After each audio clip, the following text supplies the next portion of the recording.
दोस्तों royal Enfield यानी bullet bike की तेज आवाज और दमदार इंजन के तो हम सब दीवाने हैं, लेकिन आज हम ये जानेंगे कि रॉयल इनफील्ड यानी बुलेट बाइक की सक्सेस स्टोरी के बारे में, कैसे ये बाइक इतनी ज्यादा फेमस हुई। दोस्तों ये बाइक भारत में ही नहीं बल्कि पूरी दुनिया में वर्ल्ड फेमस है। दोस्तों इसकी दमदार आवाज के लोग बहुत ही दीवाने हैं।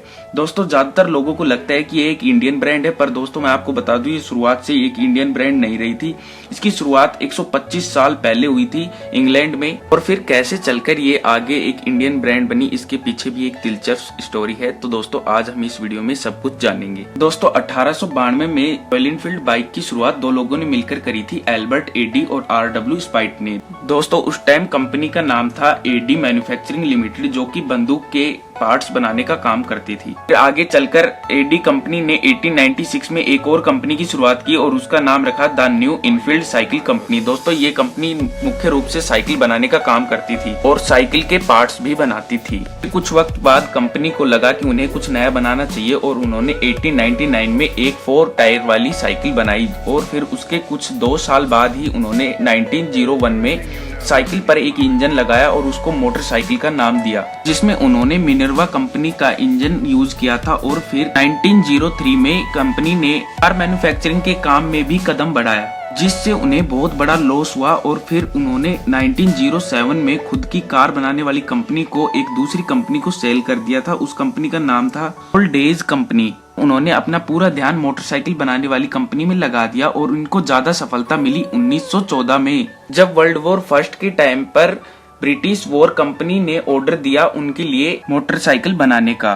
फिर कुछ वक्त बाद इंपीरियल रशियन गवर्नमेंट ने भी ऑर्डर दिया उनके लिए रॉयल इनफील्ड बाइक बनाने का। और दोस्तों यहाँ से ये बाइक बहुत ही ज्यादा पॉपुलर हो गई।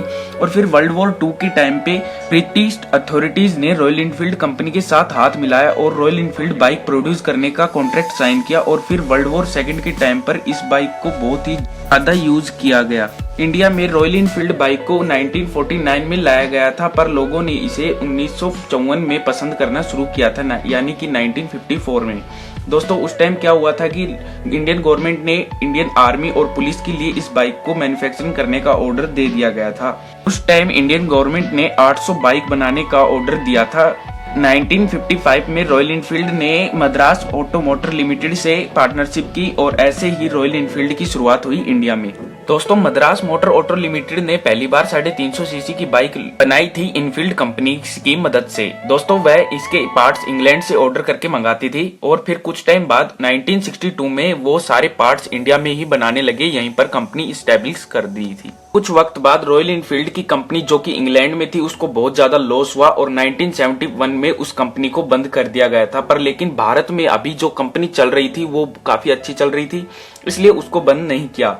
हालांकि कुछ वक्त बाद भारत में भी इस कंपनी को लॉसेस झेलने पड़ रहे थे। फिर कुछ वक्त बाद इस कंपनी ने आइशर कंपनी के साथ मर्ज हो गई और आइशर कंपनी के मालिक सिद्धार्थ ने 2000 में इस बाइक को फिर से लॉन्च किया और इसको थोड़ा मॉडिफाई किया लोगों की जरूरतमंद के हिसाब से, और इसकी बहुत ज्यादा एडवर्टाइजमेंट की, जिससे इसकी सेल पे बहुत ज्यादा प्रभाव पड़ा और इसकी सेल फिर से एक बार बढ़ गई। आज इस बाइक को भारत में ही नहीं भारत से दूसरे देशों में भी पसंद किया जाता है। 50 से ज्यादा देशों में इस बाइक को बेचा जाता है और 2013 की सेल्स नापे तो 81,446 बाइक सेल हुई थी और 2014 में 1,23,018 बाइक सेल हुई थी। तो आप जान सकते हैं इसकी बढ़ोतरी कितनी ज्यादा हुई थी सेल्स में। और फिर 2017 में बाइक ने 2 नई बाइक लॉन्च की, क्लासिक 350 और क्लासिक 500। ये नए मॉडल इस बाइक ने लॉन्च किए थे। तो ये थी वीडियो इस बाइक की हिस्ट्री के बारे में, बुलेट बाइक यानी रॉयल इनफील्ड के इतिहास के बारे में। दोस्तों ये वीडियो अच्छी लगी हो तो एक लाइक करें और ऐसी और इन्फॉर्मेटिव वीडियो देखने के लिए चैनल को सब्सक्राइब करें।